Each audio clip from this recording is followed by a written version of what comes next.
This is another ranked 6-player progressive card game which is being played with public lobby master plus rank players.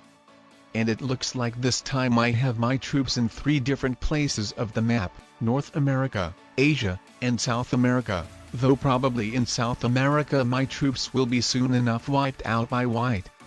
So might actually be only 2 spots. But maybe doesn't that much matter, because with a black player going for Australia and seemingly wanting to move out from to border Europe, I think I will capture it, and with me starting to get a big troop bonus at almost the beginning of the game, I should be in a relatively good situation even if not being spread out that much. So now I will be just waiting for the black player to move his troops out, and then meanwhile I think I will be moving my Brazilian troops towards the way of evacuating South America. Don't want to risk the white player crushing them, but will be just going forward only one territory at a time to not waste my troops myself. I don't really like that the pink player's Asian armies are blocking the black player's path getting out of Europe, but hopefully the yellow player will move out his 3 troops army from Middle East. That would be awesome for me.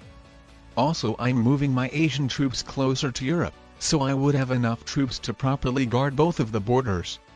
As if one of the borders were relatively weak, then I think one of the players could consider invading me, as after all 5 troops to border Europe is not a joke. And alright, the pink player is obviously trying to deter me from capturing to border Europe, completely blocking the black player's path out from it and building big stacks. So while I technically could capture Europe, I'm not sure whether it would be worth the risk, as with the pink player breaking through one of my borders, the situation wouldn't look that much promising for me, though the pink player would worsen the situation for himself as well, so maybe after all he wouldn't invade me, who knows, that's a gamble. And in the public lobbies players like to invade and crush each other troops even when they're not taking anyone out. So there's always a relatively big risk.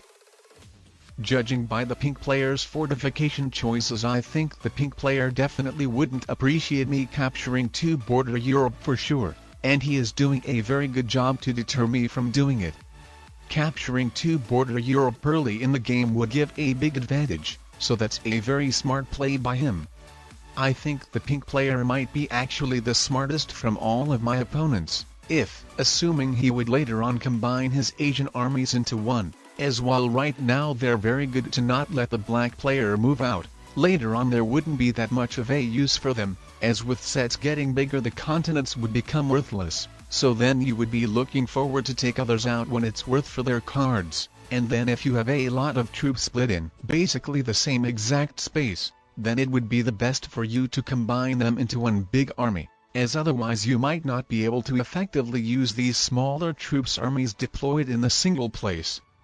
And then at the same time there could be possible that one player might just go through one of your armies when taking another player out if they're in the way. Anyway, the good news is that I go before the pink player, meaning I will be able to trade in a set first and take him out if it is going to be worth for his cards. Obviously not now, the first sets are very low, but we'll see how will it be after the second set or so. And then other 2 players who go after me is yellow and white, so I'm just not that much accessible to them, but with the pink player moving his troops out from Middle East, I would get a potential opportunity to take them out as well.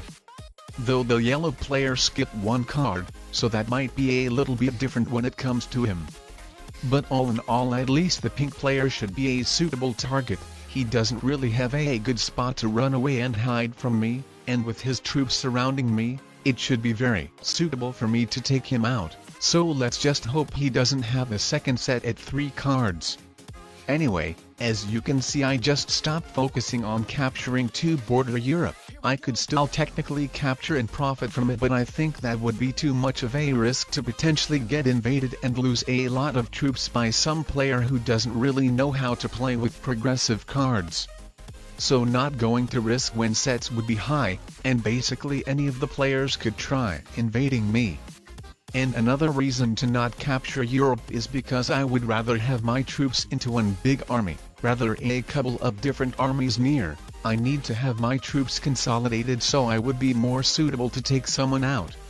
To get a continent right now is the least priority for me, as I think I could worsen my situation rather than improving it even if nobody invaded me into it. Right now is the stage of the game in which you should look forward to make profitable kills. And with the green player's turn coming, we are currently in the deadliest 8th round in which the game should be decided the most. As you can see, the green player doesn't have a set at 4 cards, so he is a toast. And very unluckily for the black player, he is too.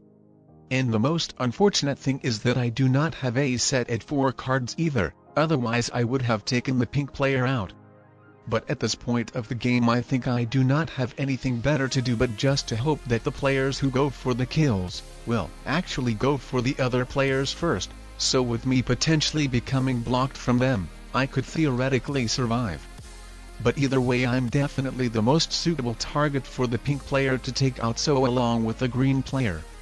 So I need to hope that the pink player either gets taken out, or doesn't have a set at 4 cards either. Let's see what the white player is actually going to do. Too bad he didn't leave the Northwest Territory for last, as then he would have been very suitable to take the pink player out, though he could still go for the yellow player if wanting. He runs out of time. And I think that's the end for me. The pink player will definitely take me out. And yes, he is going to take me out for sure. And that's a bit unfortunate, as with the black player being the last player before my turn, I might have been able to survive as my North American troops would have been blocked from him by the big armies of other players, and this is why it could actually be very important to be spread out, having a few different armies in a few different places of the map, as you might actually become blocked from some of the players. Anyway, let's spectate to find out who wins. The pink player didn't take anyone else out, but let's see how about the black player. It seems he is going for the yellow player. He makes his whole army in Africa blocked, so I don't think he could potentially go for the white player as well.